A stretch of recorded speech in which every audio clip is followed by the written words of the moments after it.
विकासगंज गांव में भोला अपने सौतेले पिता और माँ के साथ रहता था। भोला को गांव में सब लोग भोंदू बोलते थे। उसकी माँ और पिता उसे बहुत प्यार करते थे।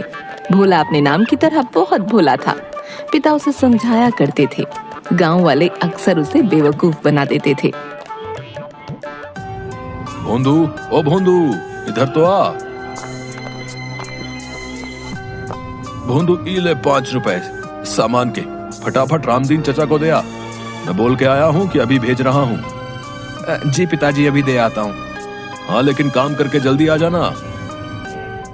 गांव के पीपल के पेड़ के नीचे कुछ लोग जुआ खेलते हुए। हे भगवान, मैंने क्या अनर्थ कर दिया। मुझे लगा था कि बाजी जीत गया तो रुपए दुगने हो जाएंगे, पर सारे के सारे जुए में हार गया। अब मुन्नी की दवाई कहाँ से आएगी? सामने से भोंदू जा रहा था। ये भंदुआ कहाँ जा रहा है?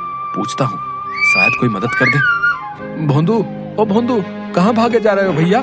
जरा रुको तो। अरे मैं बहुत जल्दी में हूँ। बापू ने रामदीन चचा को 5 रुपए देकर आने को कहा है। 5 रुपए? अरे रे, मुझे मिल जाए। ये भोंदुआ से ऐठना कोई मुश्किल नहीं है। ए भैया सुनो तो, मैं बहुत मुश्किल में हूँ भैया।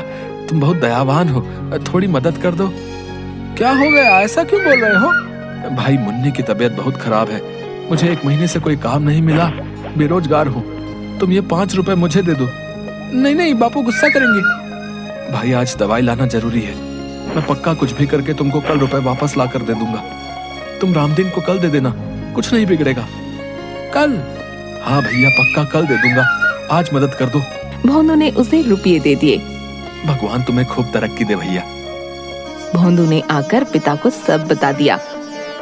ये सौतेला बेटा को ही सोचकर पाल पोस कर बड़ा किया कि हमारे बुढ़ापे की लाठी बनेगा, पर ई मूर्ख राज तो निरा भोंदू है। अजी, आप बबुआ को ऐसे क्यों बोल रहे हो? किसी को याद भी है कि इसका नाम भोंदू नहीं बबुआ है। अभी बुढ़ापे में इतनी ताकत नहीं, मैं इसे नहीं पाल सकता। तुम चले जाओ यहाँ से। अरे, ये आप क्या कह रहे हैं? ये कहाँ जाएगा? मैं अपने बेटे के बिना नहीं रहूंगी। हाँ, तुम्हारी वजह से ही तो ये आज ऐसा है। लाड़ प्यार में लड़के को बर्बाद कर दिया है। जाने दो इसको, इसी बहाने शायद कुछ अकल आ जाए। कोई काम धंधा कर ले, रुपए पैसे की कीमत समझ जाएगा। नहीं नहीं, मैं इसे कहीं नहीं जाने दूंगी। तो तुम भी इसके साथ हो लो। देखता हूँ ये बबुआ तुमको पालता है या तुम इसको। ओ बबुआ, सुबह होते ही तुम यहाँ से चले जाना, बता रहे। और सुनो, ये घर के आसपास दिखाई भी मत देना। ससुरा बिल्कुल ही गैर जिम्मेदार हो गया है। खबरदार जो तुमने कोई चालाकी दिखाई या इसकी कोई मदद की तो। सुबह पिता के जाने के बाद भोंदू घर से जाने लगा। सुन, मैं पीछे वाली कोठरी की खिड़की खोल दूंगी। तू रात को चुपके से अंदर आ जाना, समझ गया ना? ठीक है। जा, अभी चला जा, रात को छिप कर आना। भोंदू घूमते घूमते एक वीरान जंगल के पास से गुजर रहा था। अरे वाह, यहाँ अमरूद का पेड़। उसने पेड़ पर पत्थर फेंका। नीचे गिरकर जोर से आवाज आई, टन। ये कौन आवाज है भैया? हटो, मैं तो अमरूद तोड़ूंगा। उसने फिर पेड़ पर पत्थर फेंका। नीचे गिर के जोर से आवाज आई, टन। फिर आवाज। उसने पेड़ के पीछे जाकर देखा। ई का इतना बड़ा पतीला, इसमें तो पूरी बारात का खाना बन जाए। पर ये है किसका? कौन छोड़ गया भैया? ए भैया, ये पतीले का मालिक कौन है भैया? किसका है पतीला? कोई नहीं था। क्या महाराज अनाथ हो? तुम्हारा मालिक कौन है? तुम ही बता दो। चलो, तुम मेरे साथ चलो। उसने पतीला उठाया तो उसके नीचे 10 रुपए का नोट था। ई का 10 रुपया? लगता है आज प्रभु मेहरबान है। लॉटरी लग गई, लॉटरी। ये रुपए तुम्हारी मदद के लिए हैं। इनसे इस पतीले में केवल बिरयानी बनाना, केवल बिरयानी। ही कौन बोला? कोई आदमी तो है नहीं। प्रभु रक्षा करना। वो पतीला और नोट लेकर भाग गया। माँ, माँ, ओ माँ। अरे बबुआ, धीरे बोल। तू अभी क्यों आया? तेरे बापू को पता चल गया तो वो मुझे भी घर से निकाल देंगे। मैं खिड़की खोल दूंगी, तू जा, रात में चुपके से आना। अभी चला जा। ठीक है, पर ये पतीला तो रख लो। इसे कहाँ लेकर जाऊं?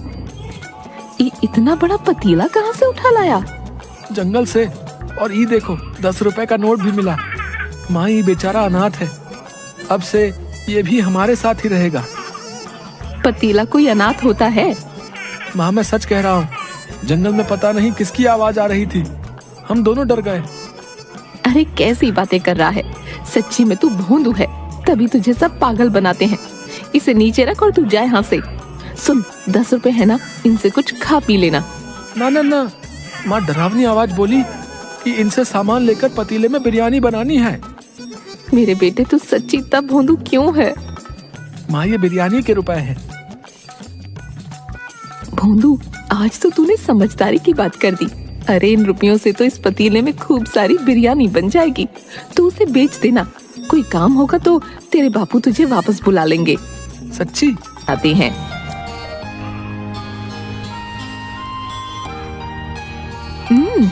बहुत स्वाद बनी है। माँ इतनी सारी बिरयानी का क्या करे? माँ बिरयानी डाल कर देती है। तू ऐसा कर, खेतों की तरफ चला जा, वहाँ बहुत मजदूर काम करने आते हैं, वो ले लेंगे। पर हाँ, तेरे लिए बचा कर रखती है, इसमें से मत खाना। सुन बेटा, किसी को मुफ्त में मत देना, सबसे 1-1 रुपया लेना। अच्छा अच्छा। भोंदू खेतों के पास डिब्बे और बड़े बड़े पत्ते लेकर बैठ गया। बिरयानी बिरयानी, गरम गरम बिरयानी। कोई ले क्यों नहीं रहा भैया? ए भैया, बिरयानी खा लो, बहुत गरम है। नहीं भाई रहने दो, मैंने खाना खा लिया है, वैसे भी बहुत थका हुआ हूँ। ए भैया आराम करने जा रहा हूँ भैया। अरे एक बार चक्कर तो देखो, मजा आ जाए, तुम्हारी सारी थकान गायब हो जाएगी भैया। अच्छा अब इतना कह रहे हो तो लाओ खिला दो भैया। मजदूर ने एक ग्रास आराम से लिया, इसके बाद सारी गपागप खा गया। वाह सच्ची में मजा आ गया भैया, ये तो चमत्कारी बिरयानी है, मेरी सारी थकान गायब हो गई।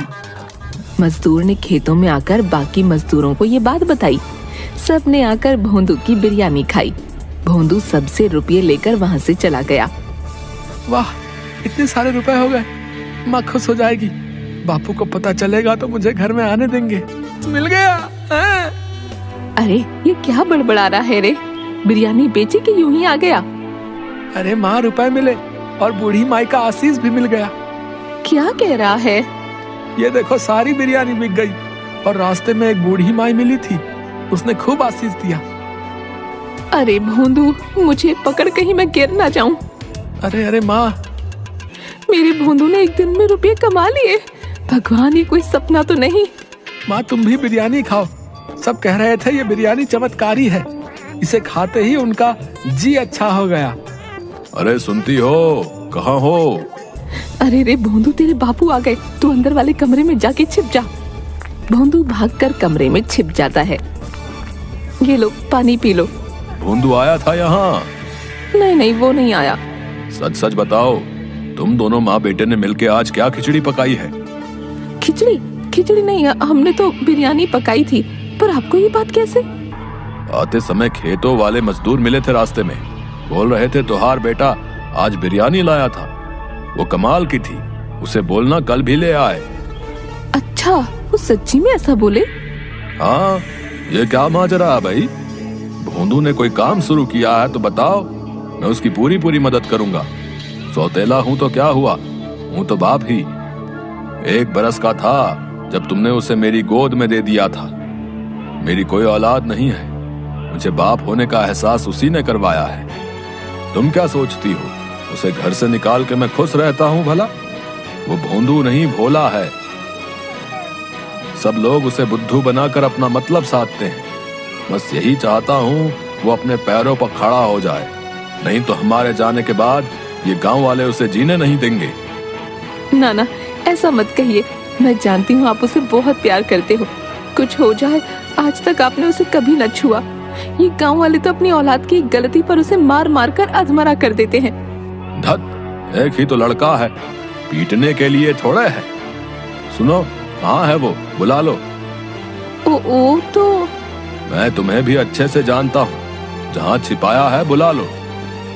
भोंदू, भोंदू। भोंदू, अरे आजा बेटा, ये घर तेरा है। भोंदू चुपचाप गर्दन लटकाए आ गया। सुनिए जी, मैंने आप लोगों के लिए बिरयानी बचा कर रखी थी, अभी लेकर आती हूँ। बापू माफी, मैं आपसे बिना पूछे घर में आ गया। लो, आप लोग भी खाओ। अरे ये तो वाकई बहुत स्वाद है भैया।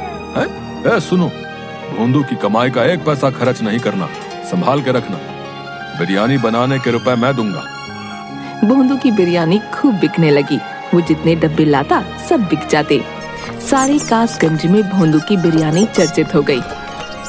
एक दिन भोंदू बिरयानी बेचकर वापस आ रहा था, तभी कासगंज के एक बदमाश राधू ने भोंदू का रास्ता रोक लिया। ओ भैया, क्या बात है? तुम्हारी कमाई तो रोज बढ़ती जा रही है। अब भैया राज क्या है? ये बिरयानी कैसे बना रहे हो? हैं? कोई अलग मसाला वसाला है तो बताओ जरा। ना मैं नहीं बताऊंगा, माँ ने मना किया है। भगवान कसम भैया, मैं किसी को नहीं बताऊंगा। बताओ तो सही, क्या राज है? राज तो पतीले में है। मुझे जंगल से एक बहुत बड़ा पतीला मिला था, उसमें लाजवाब बिरयानी बनती है, कोई झंझट नहीं। अच्छा तो ये बात है, इसके पतीले का कमाल है सब। आधी रात को राधू खिड़की से भोंदू के घर की रसोई में घुस गया। अच्छा तो ये है चमत्कारी बिरयानी वाला पतीला। अरे बाबा, ये तो बहुत बड़ा है भैया। इसे बेच भी दूं तो अच्छा माल मिलेगा। ये भोंदुआ भी ना। वो एक हाथ से पतीला उठाने की कोशिश करता है, फिर दोनों हाथों से कोशिश करता है और दूर जाकर गिरता है।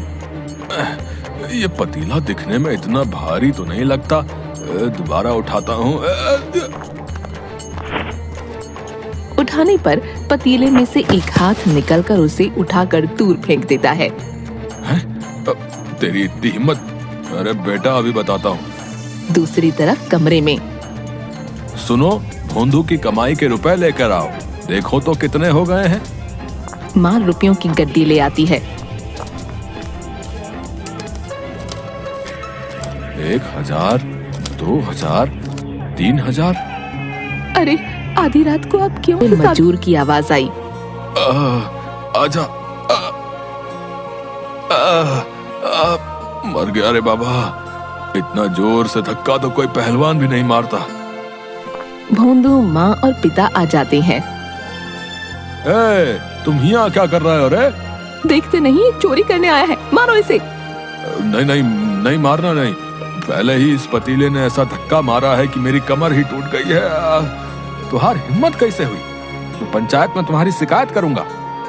मुझे माफ कर दो भैया, तुम जो सजा दोगे भुगतने के लिए तैयार हूँ। इस बार माफ कर दो भैया। राधू, इसलिए तुम पूछ रहे थे कि तुम्हारी कमाई का राज क्या है? ताकि चोरी कर सको। चोरी करना अच्छा नहीं है। चोरी तो क्या, मैं किसी दूसरे की चीज की ओर आंख उठाकर देखूंगा तक नहीं। मुझे माफ कर दो।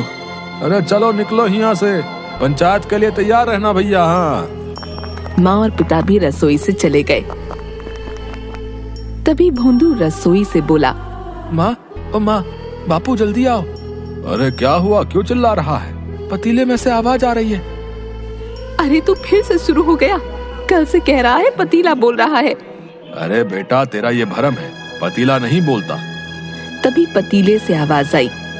तुम इंसान भी ना किसी पर भी इतनी जल्दी विश्वास नहीं करते। अरे रे भगवान, ये तो सच्ची बोल रहा है। अब तुम लोग मेरी बात ध्यान से सुनो। इस पतीले में चमत्कारी बिरयानी बनती है। जो भी उसे खाता है उसका कल्याण होता है। पर यह पतीला निस्वार्थ भोले इंसान को ही मिलता है। भोंदू ने कभी किसी का बुरा नहीं किया, इसलिए उसे ये पतीला मिला। बिरयानी ने अपना काम कर दिया है। अब तुम किसी भी पतीले में बनाओ, वो सारी बिक जाया करेगी। सच? हाँ, पर एक शर्त है। तुम लोग ये बात किसी को मत बताना, किसी का बुरा मत करना और लालच नहीं करना। दिन में केवल एक बार बनाकर बेचना, गरीबों को मुफ्त में खिलाना। यदि लालच किया तो मेरा आशीर्वाद समाप्त हो जाएगा। नहीं नहीं, हमें तो बस भोंदू के भविष्य की चिंता थी, वो आपने दूर कर दी।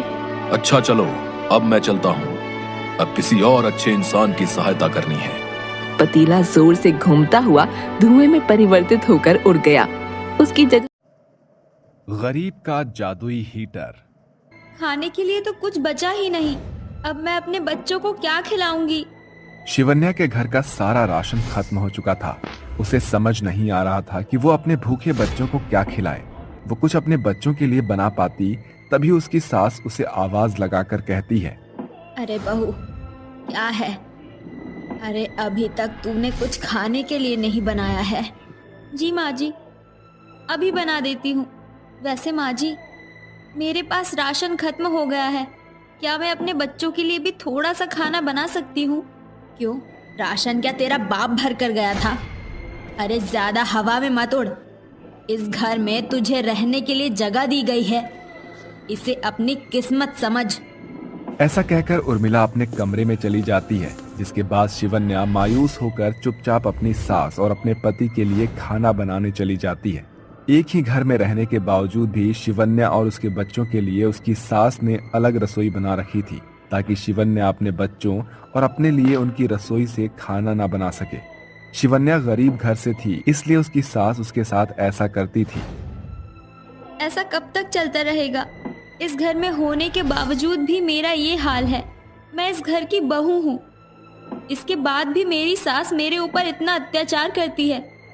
शिवन्या बहुत ज्यादा परेशान थी। उसे कुछ समझ नहीं आ रहा था। वो अपने पति और अपनी सास के लिए खाना बना देती है और उसके बाद अपनी सहेली निशा के घर चली जाती है। जिल्लत भरी जिंदगी कब तक जीती रहेगी शिवन्या? मैं तो कहती हूँ अपनी सास और अपने पति को छोड़ दे और अपने बच्चों के लिए एक कदम उठा। लेकिन मैं क्या करूँ? मेरे पास कमाने का कोई जरिया नहीं है, और फिर मैं अपने बच्चों को क्या खिलाऊंगी? देख शिवन्या, वैसे भी तेरी सास और तेरा पति तेरी कोई कदर नहीं करता, तो फिर ऐसे घर में रहकर भी क्या फायदा, जहाँ वैसे भी तेरे बच्चों को खाने के लिए सही से ना मिल रहा हो। ऐसा कहने के बाद निशा शिवन्या को थोड़ा राशन दे देती है, जिसके बाद शिवन्या वो राशन लाकर अपने कमरे में अपने बच्चों के लिए खाना बनाती है, जिसके बाद वो अपने दोनों भूखे बच्चों को खाना खिलाती है। राजू, राधा, ये लो खाना खाओ। अरे माँ, आप हमारे साथ खाना क्यों नहीं खा रही हो? आप भी हमारे साथ खाना खाओ ना। मैं जानता हूँ माँ, आप हमें खाना खिलाकर खुद भूखी रहोगी, इसीलिए आप हमारे साथ ही खाना। अपने दोनों बच्चों की बात सुनकर राधा की आंखों में आंसू आ जाते हैं, जिसके बाद वो अपने बच्चों को खाना खिलाते खिलाते एक दो निवाले अपने मुंह में भी डाल लेती है। देखते ही देखते रात हो जाती है और आधी रात के समय घर के सभी लोग सो रहे होते हैं। तभी शिवन्या बच्चों से कहती है, चलो बच्चों, अब हम यहाँ और नहीं रहेंगे, हमें अभी के अभी यहाँ से निकलना होगा। शिवन्या अपने दोनों बच्चों का हाथ थामकर और थोड़े से कपड़े लेकर घर से निकल जाती है। देखते ही देखते वो जंगल के रास्ते दूसरे गांव में जाने लगती है, लेकिन उसके दोनों बच्चे बहुत ज्यादा थक जाते हैं। बच्चों, बहुत ज्यादा समय हो गया है, एक काम करते हैं, हम यही आराम कर लेते हैं। अगले दिन जैसे ही सवेरा होगा तो हम फिर से चलना शुरू करेंगे। शिवन्या अपने दोनों बच्चों को लेकर जंगल में ही सो जाती है। अगले दिन जैसे ही सवेरा होता है, वो जंगल के रास्ते दूसरे गांव में पहुंच जाती है, जहां गांव का हर एक व्यक्ति अपने अपने कामों में मस्त लगे होते हैं। शिवन्या दूसरे गांव में आकर अपने लिए काम ढूंढती है, लेकिन सुबह से शाम होने के बाद भी उसे कोई भी काम नहीं मिलता। लेकिन शाम होते होते वो एक कबाड़ की दुकान पर पहुंच जाती है। क्या मेरे लिए आपकी दुकान में कोई काम मिल जाएगा? वैसे मैं कई दिनों से ढूंढ तो रहा था, अब तुम आ गई हो तो चलो मैं तुम्हें काम समझा देता हूँ। तुम्हें ज्यादा कुछ नहीं करना है, बस प्लास्टिक का कबाड़ा एक तरफ और लोहे का कबाड़ा एक तरफ करना है। शिवन्या अपने दोनों बच्चों को एक तरफ बिठाकर कबाड़ी की दुकान का सारा काम समझ लेती है। अगले दिन से वो उस कबाड़ी की दुकान में काम करने लगती है, जिसके चलते कबाड़ी उसे रोजाना का 300 रुपए देता है। अरे वाह, इन पैसों से तो मैं राशन भी खरीद लूंगी और अपने बच्चों के लिए एक किराए का मकान भी ले लूंगी। शिवानी सबसे पहले किराए का मकान लेती है, जिसके बाद वो अपने बच्चों के लिए खाना लेकर आती है। अपने बच्चों के साथ खाना खाकर आराम से सो जाती है। ऐसे ही उसकी रोजमर्रा की अब जिंदगी चलने लगी थी। एक दिन अचानक से उसके हाथ में एक पुराना हीटर आता है। अरे वाह, ये हीटर तो काफी अच्छा लग रहा है। वैसे भी अब सर्दियां आने वाली है, अब ये हीटर हमारे बहुत काम आएगा। एक काम करती हूँ, ये हीटर तो मैं मालिक से मांग लेती हूँ। शिवानी अपने मालिक से उस पुराने हीटर को मांग लेती है जिसके बाद उस हीटर को अपने घर ले जाती है और उसे चलाने की कोशिश करती है, लेकिन उससे चल नहीं पाता। तभी वो एक गिलास पानी लेकर उसके सामने रख देती है। देखते ही देखते वो गिलास सोने में बदल जाता है। हे भगवान, ऐसा कैसे हो सकता है? ये गिलास तो अचानक से सोने में बदल गया। शिवन्या कुछ समझ नहीं पा रही थी, जिसके चलते उसने उस हीटर के सामने फिर एक और बर्तन रखा। अब मैं इस पतीले को यहाँ पर रख कर देखती हूँ। हीटर के सामने पतीला रखने पर वो पतीला भी सोने में बदल गया। इसका मतलब ये हीटर कोई मामूली हीटर नहीं है, ये एक जादुई हीटर है। ऐसा करके शिवन्या एक के बाद एक बर्तन उसी हीटर के आगे रखती है, जिसके बाद वो सभी सोने में बदल जाते हैं। ये सब देखकर शिवन्या बहुत खुश होती है और सभी सोने के बर्तनों को एक थैले में भरकर सुनार की दुकान पर जाकर बेच देती है, जिसके बदले उसको बहुत सारे पैसे मिल जाते हैं।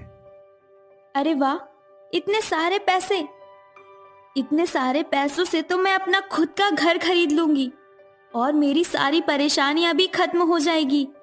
शिवन्या अपने और अपने बच्चों के लिए एक घर खरीद लेती है, जिसके बाद वो अपने घर में जरूरत की सभी चीजें भी ले आती है। अब उसकी जिंदगी अच्छे से चलने लगती है।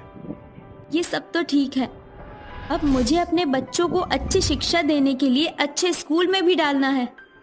शिवन्या अपने घर के बाहर से कुछ कंकड़ पत्थर इकट्ठे करती है और उन्हें घर में ले आती है, जिसके बाद वो एक एक करके सारे कंकड़ और पत्थर हीटर के सामने रखती है, जिसके बाद सभी सोने में बदल जाते हैं। शिवन्या वो सभी सोना उठाकर सुनार को बेच आती है। अब मैं इन पैसों से राधा और राजू का एडमिशन करवाऊंगी, वो भी एक बहुत बड़े स्कूल में। शिवन्या अपने दोनों बच्चों का एडमिशन बहुत बड़े स्कूल में करवा देती है। वहीं दूसरी तरफ शिवन्या जादुई हीटर के जादू के चलते अपनी आर्थिक अवस्था बिल्कुल ठीक कर लेती है। वहीं दूसरी तरफ वो कपड़ों का काम करना शुरू कर देती है।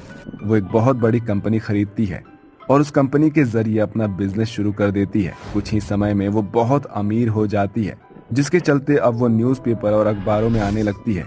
एक दिन शिवन्या की सास उर्मिला और उसका बेटा शंकर उसे टीवी पर देखता है। अरे बेटा, ये देख तेरी भगोड़ी पत्नी टीवी पर आ रही है। अरे माँ, तुम सही कहती हो, ये तो शिवन्या है, लेकिन इसके पास इतना सारा पैसा कहाँ से आया और ये इतनी जल्दी इतनी अमीर कैसे बन गई? अरे ये सब छोड़, मेरी बात मान और जाकर इसके पैरों पर गिर जा। इसके जितना अमीर तो कोई भी नहीं है। हमारी जिंदगी बिल्कुल सफल हो जाएगी। उर्मिला अपने बेटे को लालच देती है, जिसे सुनकर शिवन्या के पास वो जाता है और उसके पैरों में गिरकर माफी मांगता है। लेकिन तभी शिवन्या उसे कहती है, तुम दोनों माँ बेटे ने मिलकर मेरे ऊपर इतने अत्याचार किए हैं कि अब मैं तुम्हें माफ नहीं कर सकती। मैं अपनी जिंदगी में अपने बच्चों के साथ खुश हूँ। अब मुझे तुम्हारी कोई जरूरत नहीं।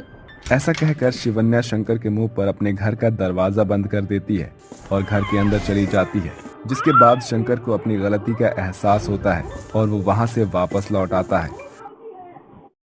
अरे भागो भागो यहाँ से, चलो निकलो, भागो भागो यहाँ से। देखा देखा, ये बदमाश मुर्गियाँ आज भी आ गई मेरा बगीचा खराब करने। भागो यहाँ से, भगा दूंगी सबको यहाँ से, भाग जाओ।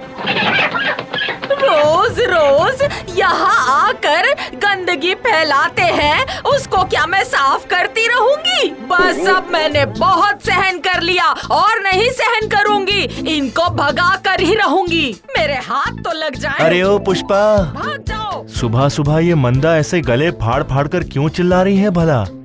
इसकी बातें सुनकर तो मुझे ऐसा लग रहा है जैसे ये हमें ही सुना रही है। मुर्गियाँ तो पाल रखी हैं, लेकिन उन्हें अपने घर में नहीं अरे रखते। वही तो, हमारी जो मुर्गी है ना, वो मंदा के आंगन में चली जाती है और वहाँ जाकर सब कुछ तहस नहस कर देती है। इसलिए तो मंदा इतना चिल्ला रही है। रुको रुको, मैं अभी इसे सुना कर आती हूँ। आज मैं आखिरी बार चेतावनी दे रही हूँ तुम्हें, सुन लो। अपनी मुर्गियों को संभाल कर रख लो, वरना मैं इन मुर्गियों को अच्छा सबक सिखा दूंगी, समझे क्या? शिकायत मत करना फिर। अगर मेरी मुर्गी को हाथ लगाने की हिम्मत भी की ना, तो तुझे मैं मुर्गी के अंडे की तरह तोड़ के रख दूंगी, समझ गई ना मोटी? क्या? थोड़ी भी शर्म आती है तुम्हें? तुम्हारी मुर्गियों ने मेरा बगीचा गंदा किया और ऊपर से तुम मुझे ही सुना रही हो। जरा भी शर्म नहीं आती तुम्हें क्या? बताओ तो जरा, कैसी हो तुम? जरा डर के रहो मुझसे तुम। डरती हूँ क्या तुझसे? और आंख दिखाऊंगी तुझे। बिना वजह मुझे गाली दोगी और मैं चुपचाप सुनती रहूंगी? हाँ, इतनी बेगैरत नहीं हूँ मैं। हाँ, बता जरा, तेरी मुर्गियाँ मेरा बगीचा गंदा करके नहीं गई? बता बता, किया है ना गंदा उन्होंने? मेरी मुर्गी तेरे आंगन को गंदा करके गई है, इसका कोई सबूत है क्या तेरे पास? हाँ? क्या कहा तूने? क्या कहा? एक दिन जब मैं तुझे रंगे हाथ पकड़ूंगी ना, उस दिन मुर्गी और मुर्गी के मालिक को मैं अच्छा सबक सिखाऊंगी। तुम देखती जाओ मैं क्या क्या करने वाली हूँ। देखा देखा कैसे मुंह मोड़ कर चली गई यहाँ से। इसे ही तो कहते हैं कि चोरी और ऊपर से सीना जोरी, घमंडी कहीं की। ए, क्या हुआ? तुझे ये सब जानकर क्या करना है री? खुद के पैसे से मैंने इतना अच्छा बगीचा बनाया, पर क्या फायदा हुआ? छी, कैसा जमाना आ गया है। अगर मेरी बात मानोगी तो तुम्हें खुद का पैसा खर्च करके तारबंदी नहीं करनी होगी और राजा साहेब के पास भी शिकायत लेकर नहीं जानी होगी, और बगल वाले घर के मुर्गियाँ ऐसे ही तेरे घर में आना बंद कर देगी। हाँ। अरे ये कैसी बातें कर रही है तू?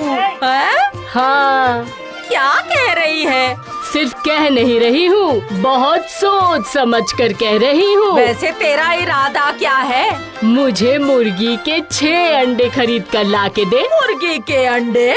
हाँ हाँ, मुर्गी के अंडे। उसी मुर्गी के अंडे से आज मैं किला फतेह करूँगी। क्या करेगी?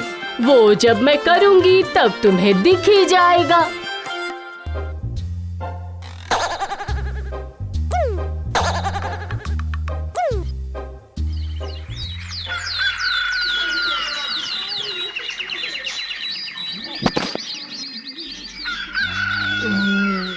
अरे ओ दीदी, दीदी, अरे देखो देखो, जल्दी आकर देखो, तेरे जमीन पर मुर्गी के अंडे। क्या बोल रही है तू? मेरे बगीचे में मुर्गी के अंडे हैं? हाँ दीदी हाँ, बड़े बड़े मुर्गी के अंडे।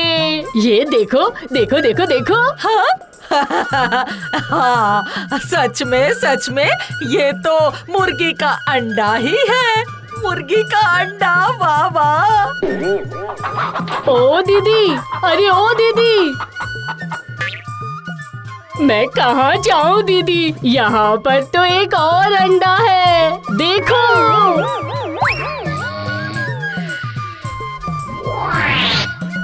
जी उठो, जल्दी उठो। वहाँ देखो, चंदा क्या बोल रही है। मंदा के आंगन में चंदा को बहुत सारे अंडे मिले हैं। अरे ओ दीदी, दीदी, मैं कहाँ जाऊँ? यहाँ तो एक और अंडा मिला मुझे। क्या कहा? अंडा मिला? हाँ दीदी हाँ, एक और अंडा। इसका मतलब इसे मिलाकर 3 हो गए। जी उठो उठो उठो, देखो ना चंदा क्या बोल रही है, देखो ना। अब क्या बोल रही है? वो मंदा के आंगन में ना चंदा को बहुत सारे अंडे मिले हैं। सच में? चलो देखते हैं। इसका मतलब 4 अंडे। ढूंढ ढूंढ ढूंढ और भी होंगे। ये क्या 4 अंडे? इसका मतलब ये सारे हमारी मुर्गी के हैं। अरे कुछ मत बोलो वरना सुन लेगी। देखती जाओ क्या होता है। मजा आएगा। ढूंढ और भी मिलेंगे।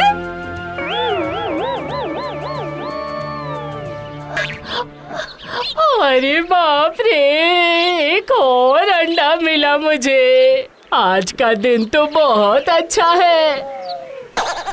अच्छा, तो इसका मतलब कल रात को मेरे बगीचे में अंडों की बारिश हुई है। क्या बात है, वाह! अरे धत बेवकूफ, आसमान से अगर अंडा गिरेगा तो फट से फट जाएगा। हाँ, ये बात तो है। अरे दीदी देख रे, एक और अंडा मिला मुझे। देख, इसका मतलब कुल मिलाकर 6 अंडे हो गए। तुम देख रही हो ना दीदी, मुझे लगता है ये सारे अंडे तेरे पास वाले घर के मुर्गियों ने दिए हैं। उनकी घर की मुर्गियाँ सिर्फ तेरे जमीन पर गंदगी नहीं करते, उसके साथ अंडे भी देकर जाते हैं। अरे ये कैसी मुर्गी है? हाँ, हमारे घर का खाती है और वहाँ जाके अंडा देती है और फिर वापस यहाँ आ जाती है। मंदा बहन, मैं कह रही थी कि मैंने कल बेफिजूल में ही आपसे झगड़ा कर लिया था, लेकिन अगर मेरी मुर्गी तुम्हारे आंगन को रोज रोज गंदा करेगी तो तुम कैसे सहन करोगी? हाँ, आज से सारी मुर्गियों को मैं पिंजरे में बंद करके रख दूंगी, आपको वो बिल्कुल परेशान नहीं करेगी। हाँ, इस बार सारे अंडे लेकर मैं निकल लेती हूँ। अरे वाह, चंदा तो बड़ी समझदार है। 6 अंडों से उसने इतनी बड़ी समस्या का समाधान निकाल लिया। क्या बात है, वाह, उसकी अक्ल की दाद देनी पड़ेगी। जब तुम चुपचाप अपनी गलती मान ही रही हो तो मैं इसमें क्या कह सकती हूँ? तुम्हें कोई बात नहीं, ठीक है। अब से हमारे बीच कोई झगड़ा नहीं होगा। हाँ, केवल दोस्ती ही दोस्ती रहेगी। हाँ, सिर्फ दोस्ती। अरे ये क्या, चंदा तो मेरे पैसों से खरीदे हुए अंडे लेकर घर चली गई है। अब क्या करूं? ठीक है, मैं जाकर उससे अंडे ले आती हूँ और फिर मजे लेकर खाऊंगी मैं।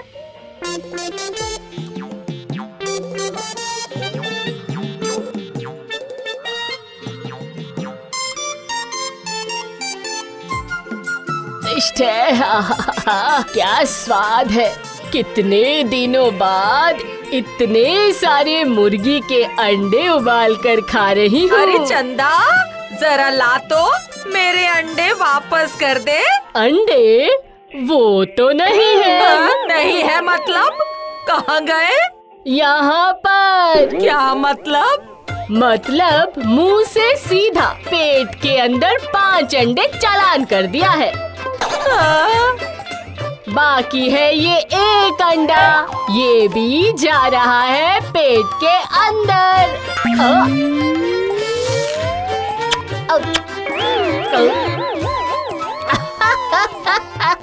क्या कहा है? तूने मेरे सारे अंडे खा लिए?